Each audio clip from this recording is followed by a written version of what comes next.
시청자 여러분 안녕하십니까. 우파 유튜브 채널 신복방송입니다. 지금부터 방송을 시작합니다.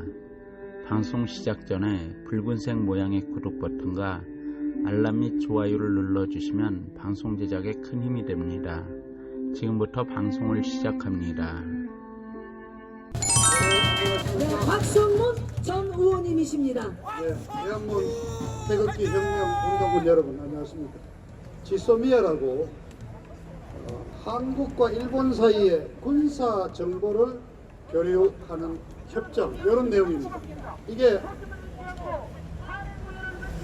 어젯밤 자정 우리 시간 오늘 새벽 0시로 종료되기로 됐었는데 6시간 냅두고 어제 오후 6시에 이 문재인 정부가 일단 조건부로 연장한다 이렇게 발표를 했습니다.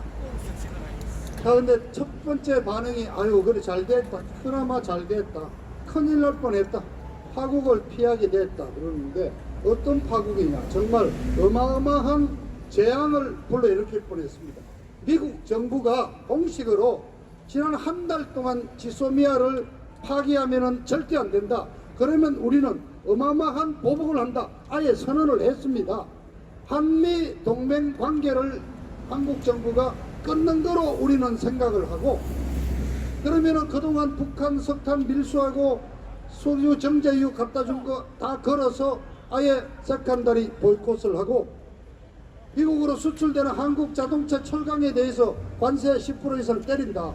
이렇게 되면 여러분 제2의 IMF보다 더한 어마어마한 경제 공황이 올 수도 있는 상황이었습니다. 자, 그런데 이 지소미아가 뭐기 때문에 이렇게 미국도 이렇게 완전히 외교 관리를 무시하다시피 어마어마한 압박을 넣었습니까?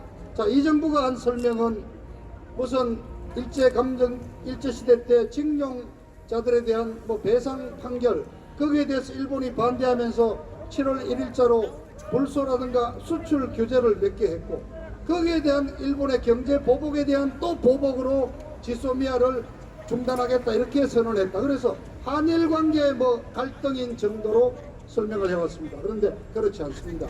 이 지소미아의 본질을 이해하려면 두 가지 말씀을 드리겠습니다. 첫째, 여러분 사드 아시죠? 박근혜 대통령 시절 2016년부터 사드 배치를 추진해서 1917년 3월 달에 경북 성주에 사드를 배치했는데 중국이 어마어마하게 반대했습니다. 그 이유가 북한의 미사일뿐만 아니라 천전에서부터 산동반도에 이르는 중국의 어마어마한 미사일을 다 이렇게 사전에 탐지하는 레이더 장치였습니다. 그래서 17년 5월 선거를 통해서 문재인 좌빨 정부가 들어서니까 중국이 이 문재인 정부에게 세 가지를 요구했습니다. 3불 요구, 세 가지 하지 말라는 겁니다. 첫째가 뭐냐, 사드 추가로 배치하지 마라, 그렇게 됐습니다. 두 번째, 미국의 미사일 요격 체제 MD 체제에 참여하지 마라, 안 했습니다. 세 번째가 뭐냐, 한국, 미국, 일본이 친하게 지내는데 이게 군사 안보 동맹으로 강화되면 절대 안 된다. 바로 이 세 번째 중국의 요구를 지키기 위해서 지소미아를 파기한 겁니다. 한일 관계를 끊어놓고, 그것 때문에 미국 관계 끊고, 그래서 한국, 미국, 일본 세 나라가 맺어온 삼각 안보 동맹을 깨뜨리고자 하는 것이 중국의 요구였고, 그것이 지소미아 파괴한 문재인 좌빨 정부의 본심이었습니다. 자, 두 번째는 미국의 세계 전략이 바뀌었습니다. 미국의 주적은 중국입니다.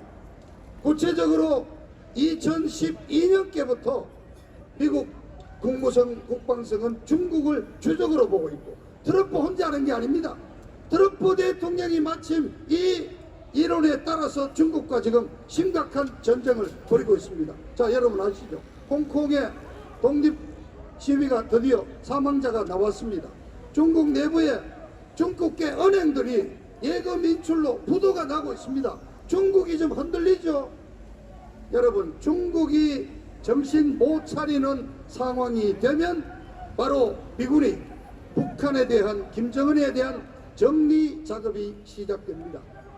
자, 지금 북한에 대한 폭격은 없을 겁니다. 미국의 지금 현재 목표는 김정은 정부를 아예 친미 정부로 바꿔가지고 오히려 거기다가 미군도 갖다 놓고 해서 중국을 막겠다는 겁니다. 그런데 김정은이가 말을 듣지 않으면은 일단은 김정은 체제를 바꿔가지고 다른 놈 내세운다. 이거를 뭐 어렵게 레짐 체인지를 했는데요. 요즘 미국에서도 아주 쉽게 영어 씁니다. 맨 체인지. 사람 바꾼다 이게. 김정은이만 바꾸면 되는 거 아니냐 이거예요.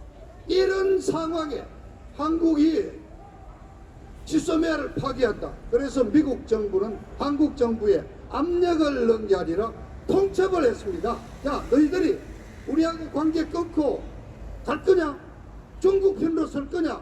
너희들이 중국 편에 서면은 우리는 한미동맹 끊고 이제 보복하고, 쉽게 말해서 미국 조야, 미국 의회, 여야를 가리지 않고 심지어 남한에도 맨체인지 문재인이부터 바꿔야 되겠다. 문재인 정권 교체까지 나왔던 그런 상황입니다. 그런 어마무시한 미국 압력에 결국 굴복을 해서 어제 조건부로 이거를 내놨습니다. 그런데 일본도 강경하죠. 아마 이 지소미아를 더 이상 연장할지 하는 문제는 아마 조만간 오래 안 갈 겁니다. 한 달 안에 열리는 아마 아베와의 단판 정상회담을 통해서 이제 해결을 하려고 그러죠. 근데 중요한 건 여러분, 자, 문재인이 좌빨 정부가 지소미아를 파기한다고 할 때가 바로 저 조국이를 법무부 장관 내정해 놓고 있을 때입니다. 그때 조국이 그 위기를 넘어가려고 반일 캠페인을 부르짖으면서 뭐 죽창가 얘기하면서 일본하고 지소미아 필요 없다 이렇게 달라들었는데, 정말 이 문재인 좌빨 정부는 외교에 무능하고 정말 무지합니다. 건드리면 안 될 거, 건드리지 말아야 될 거를 건드려 가지고 대한민국 안보를 완전히 한미동맹이 깨지는 사태까지 몰고 갔다가 막판에 정신 겨우 차려가지고 이렇게 넘어갔습니다. 그런데 여러분, 이렇게 가겠습니까? 미국 정부 비건 대표가 어제 분명히 말했죠. 지금부터 한미 관계는 재정립하겠다. 다시 정립하겠다. 과연 문재인이 좌빨 정부가 믿을 수 있는 동맹인지 믿을 수 있는 정권인지를 재검토하겠다는 얘기를 분명히 했습니다. 자, 여러분, 저기 잠깐 한 말씀 드리겠습니다. 요즘 반문 집회하고 지금 문재인이 끌어다니는 저분들이 사기 탄핵한 사람들 중에 박근혜가 하도 무능해서 탄핵될 만했다고 하는 분들 많으십니다. 그런데 자, 여러분, 사드 배치 누가 했습니까? 박근혜가 했죠. 지소미아 누가 했습니까? 박근혜가. 이래도 무능합니까 박근혜가? 아닙니다. 외교 안보 분야에서만큼은 박근혜 대통령이 해야 될 일 제대로 하고 최고가 아니었습니까? 맞습니다. 자, 여러분, 자, 우리 태극기 혁명 여러분들이 양보를 하나하나 받아냅니다. 자, 조국이 끌어내렸죠. 지소미아 이제 어쨌든 막판에 돌려놨죠. 문재인이 약세 보입니다. 박근혜 대통령도 연말 연초에 이제 나올 겁니다. 문재인이 이제 미국이 딱 문재인이 엮어넣은 거 미국 프레임 안에 들어갔어요. 우리도 이제 문재인이 목줄을 각 잡아가지고 끌어낼 날 멀지 않았습니다.